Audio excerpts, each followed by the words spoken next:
ఓం సాయిరామ్. ఓం సాయి శ్రీ సాయి జయ జయ సాయి. శ్రీ సచ్చిదానంద సమర్థ సద్గురు సాయినాథ్ మహారాజ్కి జై.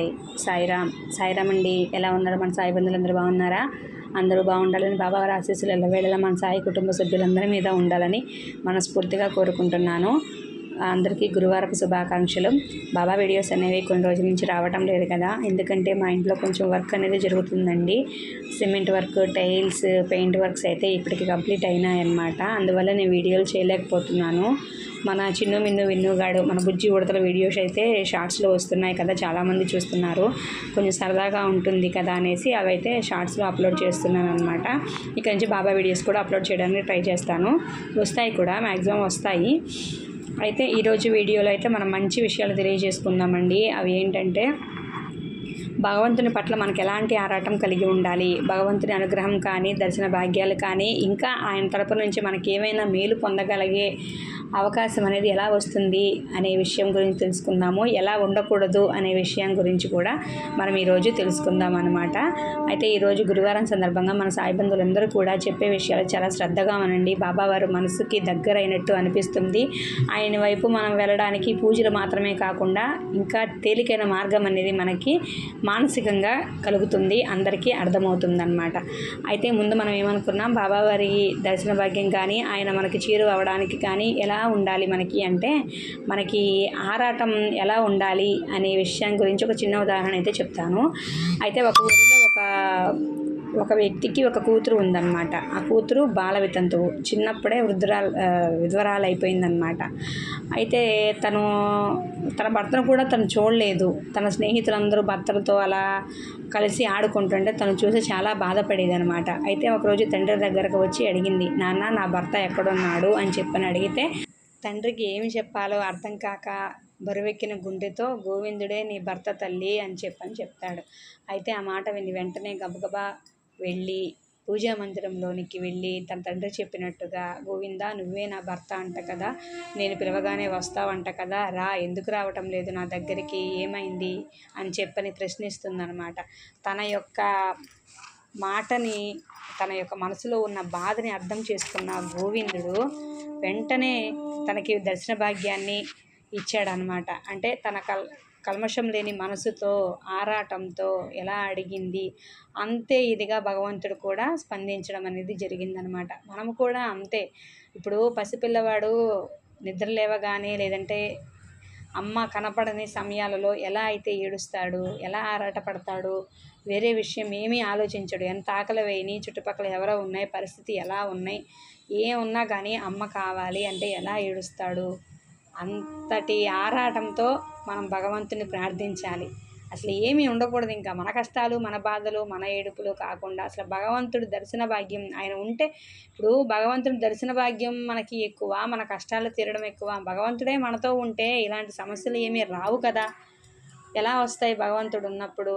మనం ఆయన్ని మన దగ్గర ఉండేలాగా మనం చేసుకోవాలి. మన మనసుని ఒక గుడిలాగా చేసుకుని పవిత్రంగా ఉంటూ భగవంతునికే అది స్థావరంలా ఏర్పాటు చేస్తే మన భగవంతుడు మన మనసులోనే ఉంటాడు.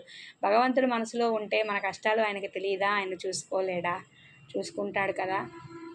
అంత ఆరాటంతో పసిపిల్లవాడిలాగా మనం ఆరాటపడేకే ఆయన్ని ఆర్తితో కొలిచినట్లయితే ఆయన తప్పనిసరిగా మనకి దర్శన భాగ్యాన్ని ఇస్తాడనమాట. అది ఈ ఉద్దేశం అనమాట. భగవంతుడు ఎలా మనం ఆరాటపడితే మనకి నిదర్శనం చూపిస్తాడో అంత కల్మషం లేకుండా మనం ఉండాలి. మన మనసులో భగవంతుణ్ణి స్థావరం ఏర్పరచుకోవాలి అని అనమాట. ఎలా ఉండకూడదు? అహంకారంతో ఉండకూడదు, గర్వంతో ఉండకూడదు. ఏది వచ్చినా భగవతిచ్చా, భగవంతుని ప్రసాదము, భగవంతుని దయ మన ప్రాప్తము అనుకోవాలి. కష్టమైన, సుఖమైన, బాధైనా. అంతేగాని సంతోషం వచ్చినా, ఆనందం కలిగినా, ఏమన్నా మనకి కలిసి వచ్చినా అంతా నేనే, నాదే, నా వల్లే జరిగింది అనే అహంకారం అయితే మనకి ఉండకూడదనమాట. మనకి ఎప్పుడు మనం ఎంత పైకి వెళ్ళినా, ఎంత ఒదిగినా కూడా మనకి పసిపిల్లవాడు తల్లి పట్ల పెట్టే ఉన్న ఆరాటమే మనకి ఉండాలి. అంతేగాని ఇంత పైకి వెళ్ళిన తర్వాత ఇదంతా నాదే అనుకుంటే అదంతా కుప్పకూలిపోతుందనమాట. ఈరోజు కాకపోయినా రేపైనా సరే. అదే భగవంతుని ప్రసాదంగా భావిస్తే అది ఇంకా మనకి 1000 రెట్లు వృద్ధి చెందుతుంది. భగవంతునే మన దగ్గర ఉన్నాడు కాబట్టి.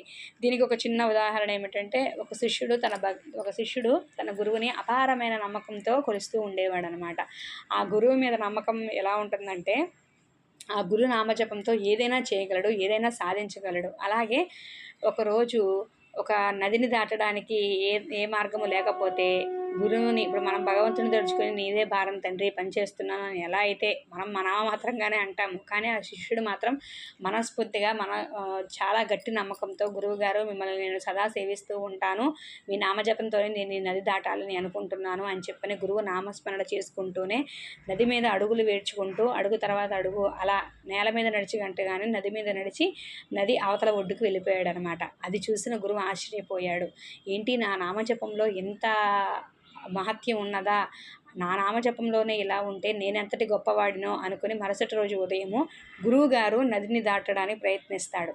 శిష్యుడు గురువుగారు అని జపనామం చేసుకున్నాడు కదా, గురువు అయితే నేనే కదా గురువుని, నేనే అనుకుంటా వెళ్తాను అని చెప్పని నేనే అనుకుని ఒక్క అడుగు వేశాడు అంతే. కాళ్ళు నీళ్ళలోకి వెళ్ళిపోయి అతను మునిగిపోయాడనమాట. దురదృష్టవశాత్తు తనకి ఈత కూడా రాదనమాట. అలా జరుగుతుందనమాట. నేను నాది అనే అహంకారానికి పోతే అలాగే ఉంటుంది. అంతా భగవంతుని ఇష్టము, భగవంతుని ఇచ్చ అంతే. మన కర్మఫలితం బట్టి మనం ఎప్పుడు ఏది అనుభవించాలో అది అనుభవిస్తాము. భగవంతుని నామస్మరణ చేస్తూ ఆయన మన మనసులో స్థిరంగా ఉంచుకోగలిగితే మన ప్రవర్తన ద్వారా ఆయన ఉంటారు. అలా ఉంచుకోగలిగితే మన యొక్క కష్టంలో కొంత గొడ్డలతో పోయేదాన్ని గోటుతో పోయేలాగా భగవంతుడు చేస్తాడనమాట. అది ఈరోజుటి మన వీడియో. ఎలా ఉండకూడదు, ఎలా ఉండాలి అనేది మనకు అర్థమైంది కదా. పసిపిల్లవాడు తల్లి పట్ల ఎంత ఆరాటంతో ఎదురు చూస్తూ ఉంటాడో మనము భగవంతుని కోసం అలా ఆరాటపడాలి. అది ఏ రకమైన పూజలు పునస్కారాలతో అక్కర్లా, మనస్ఫూర్తిగా భగవంతుని ఫోటో ముందు కూర్చుని మనకు వీలైనట్లుగా ఏడుస్తూ అయినా సరే మన యొక్క కష్టాలని చెప్పుకుని నాకు నువ్వు కావాలి, రావాలి, నాకు తోడు ఉండాలి అని చెప్పని మనస్ఫూర్తిగా కోరుకున్నట్లయితే అంతే ఆరాటంతో భగవంతుడు మన దగ్గరికి వస్తాడు, ఏదో రకంగా మనకి దారి చూపిస్తాడు అనేది వాస్తవము. అలాగే ఎలా ఉండకూడదు, నేనే, నాది, నా వల్లే, నేనే చేశాను అనే గర్వాహంకారం అనేది ఉండకూడదు. అది ఎందుకు పనికిరాదు, మనల్ని పాతాళానికి తొక్కేస్తుంది అనమాట. అలాంటి అహంకారం అనేది మనకి ఉండకూడదు. అలాంటి అహంకారం ఉంటే భగవంతుడు రాకపోను కదా, మనమే కావాలని కష్టాలు కొని తెచ్చుకున్న వాళ్ళం అవుతాం అన్నమాట. అందుకని ఏ సందర్భంలో ఎలా ఉండాలి, ఎలా భగవంతుని అనుగ్రహాన్ని పొందాలి అనేది మనము ఈ వీడియోలో తెలుసుకున్నాము కదా. మరొక మంచి వీడియోతో మళ్ళీ ఇంకొక బాబావారి వీడియోలో కలుద్దాం. అంతవరకు ఓం సాయిరామ్.